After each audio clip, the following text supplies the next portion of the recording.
Let's start from the Caucasus. Սկսենք Կովկասից, Հայաստանից եւ Ադրբեջանից։ Վերջին մի քանի ամիսների ընթացքում տարածաշրջանը այցելել ՆԱՏՕ-ի գլխավոր քարտուղարի տեղակալը եւ ակնհայտ է, որ այս երկու երկրների նկատմամբ ձևավորվել է նոր մոտեցում։ Ինչ ծրագրեր կամ մեթոդներ է կիրառում ՆԱՏՕ-ն այսօր երկրների դիմակայունությունը բարձրացնելու, նրանց պաշտպանությունը ամրապնդելու եւ ՆԱՏՕ-ի հետ գործընկերությունը ամրապնդելու համար։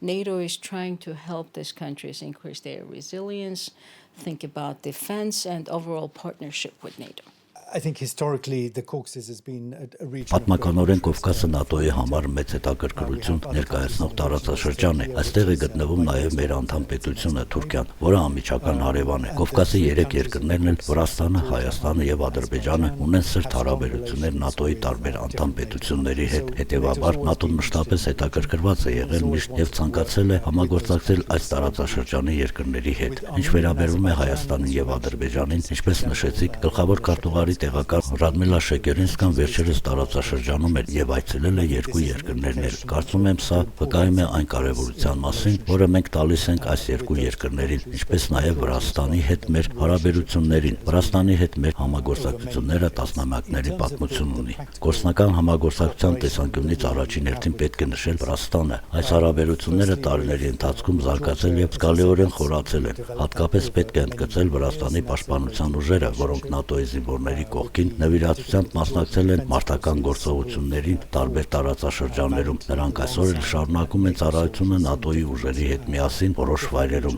ՆԱՏՕ-ն բարձր է գնահատել այս համագործակցությունը։ Հայաստանի եւ Ադրբեջանի հետ հարաբերությունների մակարդակը համեմատած ցածր էր, սակայն այժմ մենք սկսում ենք կոնկրետ քայլեր ձեռնարկել եւ քննարկում ենք, թե ինչպես կարող ենք խորացնել համագործակցությունը երկու երկրների հետ։ Դուք հիշատակեցիք դիմակայությունը։ Դիմակայությունը չափազանց կարեւոր է ինչպես ՆԱՏՕ-ի անդամների, այնպես էլ մեր գործընկեր երկրների համար։ Խոսքը վերաբերվում է այն հարցին, թե ինչպես նրանք կարող են ավելի լավ պաշտպանվել այս սպառնալիքներից, որոնք ցածր են ավանդական հակամարտության կամ հարձակման շեմին։ Ժամանակակից աշխարհում մենք բախվում ենք բազմատեսակ վտանգների, լինի դա կիբերվտանգ, էներգետիկ ենթակառուցվածքների դեմ հարձակումներ կամ ապատեղեկատվություն։ Եթե մենք որպես դաշնակիցներ եւ գործընկերներ գործենք միասին, կկարողանանք ստեղծել անվտանգ եւ պաշտպանված անվտանգության միջավայր վտանգներից։ And we see in the world today, there's all sorts of threats out there, be it cyber threats or threats to energy infrastructure, disinformation.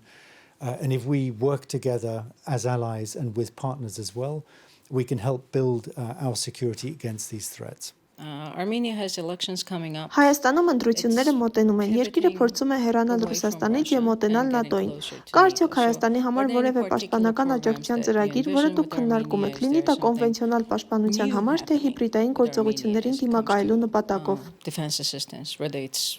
for conventional defense or against hybrid operations. I mean, there are a lot of possibilities. Հայաստանի հետ համագործակցության բազմաթիվ հնարավորություններ կան, սակայն սկզբից պետք է նշել մի բան. ցանկացած համագործակցությունը գործընկեր երկրի հետ պետք է հիմնված լինի շահերի համընկման վրա, թե ինչ է մտնում ՆԱՏՕ-ի հետաքրքրությունների մեջ եւ միևնույն ժամանակ ինչ է ցանկանում հենց գործընկեր երկիրը։ Մենք ոչ ոքի չենք պարտադրում համագործակցություն եւ Հայաստանի հետ նույն մոտեցումն ենք պահպանում։ Հայ պաշտոնյաների հետ մենք կանոնավոր կերպով քննարկում ենք այն ոլորտները, որտեղ կարող ենք համատեղ աշխատել։ Այս փուլում մենք բավականին լավ համագործակցություն ունենք, օրինակ ռազմական կրթության ոլորտում։ Մենք ունենք լավ մշտական ծրագիր Հայաստանի պաշտպանության նախարարության եւ զինված ուժերի հետ։ Բացի այդ իրականացնում ենք ծրագիր ամբողջականության եւ թափանցիկության ամրապնդման համար, որը կենտրոնացված է պաշտպանության եւ անվտանգության ոլորտում հակակոռուպցիոն հարցերի եւ թափանցիկության վրա։ Ապագայում հնարավոր է այս ուղղությունները Հայաստանում եւս ավելի ընդլայնել։ And we can develop more strands of work like this with Armenia going forward. Do you envision any sort of Եթե քննարկվում է համագործակցությունը Կովկաս երկրների միջև, թե սա դեռ վաղաժամ է։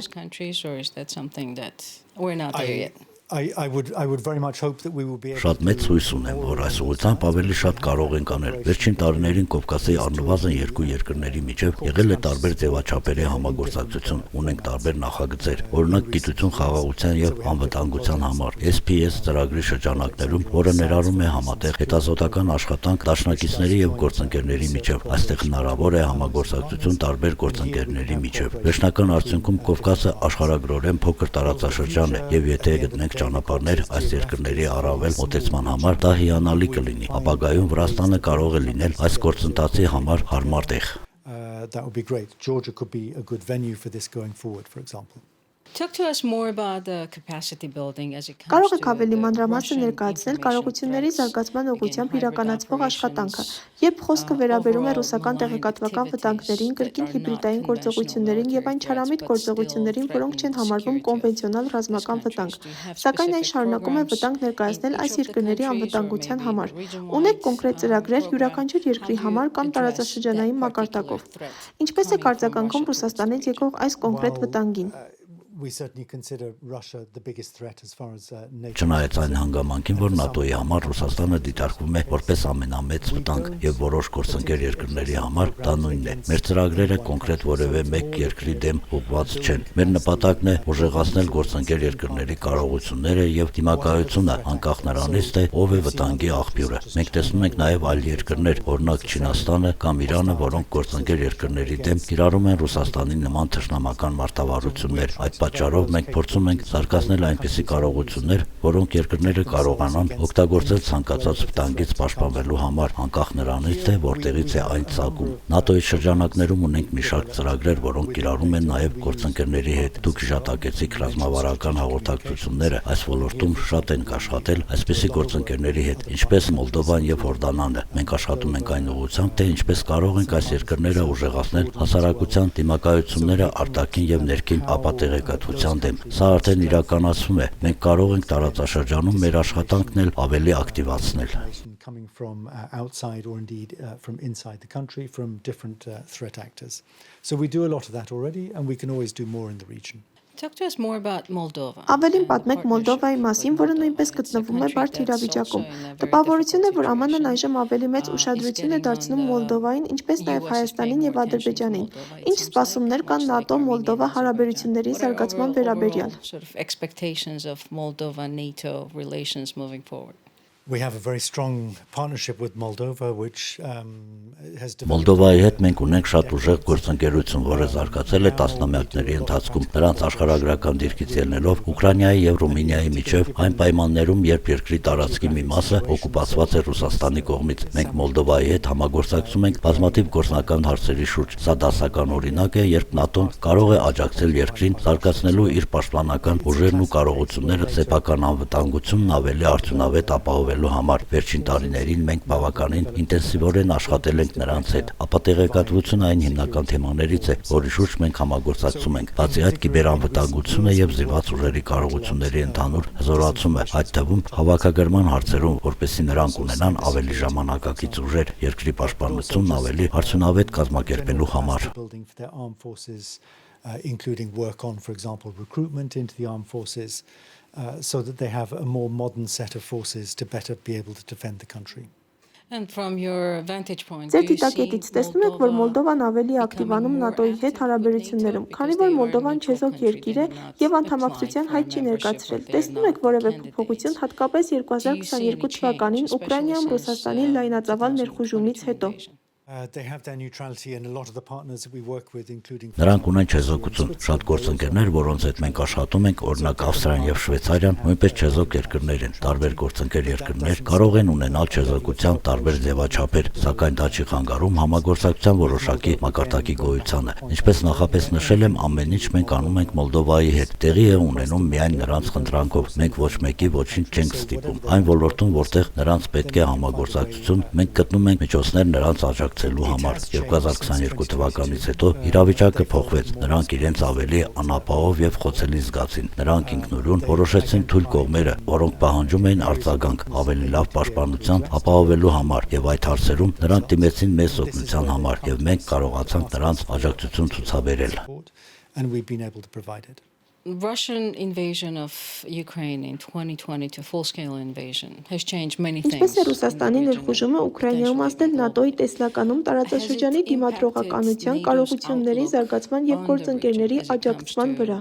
Resilience, capacity building, and assistance that NATO provides to its partners. Before 2022, NATO had a strong 2022 թվականից առաջ ՆԱՏՕ-ն ամուր հարաբերություններ ուներ բազմաթիվ անհատական գործընկերների հետ, բայց գործնական համագործակցությունը նրանց մեծ մասի հետ համեմատաբար ցածր մակարդակի վրա էր։ Ներխուժումից հետո դաշնակիցները ավելի հստակ գիտակցեցին գործունեության կարևորությունը։ Նրանք տեսան այն աշխատանքների արդյունքները, որոնք մենք կատարել ենք Ուկրաինայի հետ ներխուժման նախնական փուլից առաջ կարողությունների զարգացման ուղղությամբ եւ ինչպես դա օգնեց Ուկրաինային դիմադրել Ռուսաստանի հարձակմանը։ Այժմ գործընկերների հետ աշխատանքը շատ ավելի մեծ նշանակություն ունի։ Սա մեզ հնարավորություն տվեց ուժեղացնել համագործակցությունը այսպիսի երկրների հետ, ինչպիսիք են Մոլդովան, ինչպես նաև Բոսնիա-Հերցեգովինան, որոնք ունեն տարբեր ռիսկեր եւ խոցելություններ։ Այժմ մեզ մոտ ավելի շատ ռեսուրսներ կան, որպեսզի աջակցենք այդ երկրների պաշտպանության եւ անվտանգության զարգացման գործում։ But we have a lot more capacity to be able to work with these countries to help them develop their defense and security. How optimistic are you about the region? Որքան օպտիմիստ եք տրամադրված Կովկասի նկատմամբ, մասնավորապես այս երեք երկրների եւ ՆԱՏՕ-ի միջև հարաբերությունների, ինչպես նաեւ Սևծովյան տարածաշրջանի ապագայի վերաբերյալ։ Maybe even the wider Black Sea region. How do you see the future of this? For the Caucasus, Կովկասի տարածաշրջանի նկատմամբ ես շատ օպտիմիստ եմ տրամադրված։ Վերջին ամիսներին, այդ թվում անցյալ տարվա օգոստոսին, Հայաստանի եւ Ադրբեջանի միջև ձեռք բերված համաձայնությունը շարժարիտ տվեց տարածաշրջանում խաղաղության հաստատման գործընթացին։ Եթե մենք ամրապնդենք այս գործընթացը եւ ավելի կոնկրետ դարձնենք այն, կարող ենք հասնել սերտ համագործակցության տարածաշրջանի երկրների միջև։ Սա օգտակար կլինի ՆԱՏՕ-ի անդամ երկրների եւ Սևծովյան տարածաշրջանի անվտանգության համար։ Որոշ չափով ես օպտիմիստ եմ տրամադրված։ Իհարկե դեռ շատ աշխատանք է պետք կատարել եւ շատ հարցեր լուծել, բայց կարծում եմ, որ նպատակասլացությամբ հնարավոր է առաջընթաց գրանցել։ I'm optimistic. At the same time, there's a lot of work that's got to be done. There are a lot of issues that need to be resolved. But I think if we work hard on these, then we'll be able to make progress. You mentioned Georgia in a couple of Դուք նշել եք, որ Հայաստանի հետ գործընկերությունը շարունակվում է։ Խնդրում եմ պատմեք այս գործընկերության պատմության մասին։ Այժմ որտեղ ենք եւ ինչ կանխատեսում ունեք ապագայի համար։ And how you feel about that partnership moving forward. Well, it's a long historic partnership, as I mentioned. Սա երկարամյա պատմական գործընկերություն է։ Կարծում եմ ՆԱՏՕ-ին բոլորը գնահատում են այն ներդրումը, որը Հայաստանի պաշտպանական ուժերը ունեցել են տարածաշրջանի եւ Եվրատլանտյան անվտանգության ապահովման գործում։ Հայաստանի ներդրումը, օրինակ Աֆղանստանում հիշում են ՆԱՏՕ-ի բոլոր երկրները եւ կարծում եմ Հայաստանն իրավունք ունի հպարտանալ այդ ներդրմամբ։ Մենք շարունակում ենք պահպանել այդ հարաբերությունները հատկապես պաշտպանական ուժերի եւ պաշտպանության նախարարության հետ։ Ունենք բազմաթիվ ընթացիկ գործնական նախագծեր։ Իհարկե երկրի քաղաքական միջավայրը այժմ ավելի բարդ է։ ՆԱՏՕ եւ ՆԱՏՕ-ի անդամ երկրները հստակ արտահայտել են իրենց տեսակետը Հայաստանի ներկայիս զարգացումների վերաբերյալ։ Մենք հույս ունենք պահպանել եւ հետագայում վերականգնել այսպիսի հարաբերություններ, ինչպիսիք եղել են նախկինում։ Հայաստանի եւ ՆԱՏՕ-ի, ինչպես նաեւ Հայաստանի եւ ՆԱՏՕ-ի անդամ երկրների միջև շատ ընդհանուր պոտենցիալ շահեր կան։ Մենք ցանկանում ենք շարունակել մեր աշխատանքը հենց այս ընդհանուր շահերի հիման վրա։ We hope that we're going to be able to maintain and then rebuild a relationship along the lines that we had previously. We have a lot of joint interest potentially between Georgia and NATO nations, and we'd like to go back to building on those joint interests.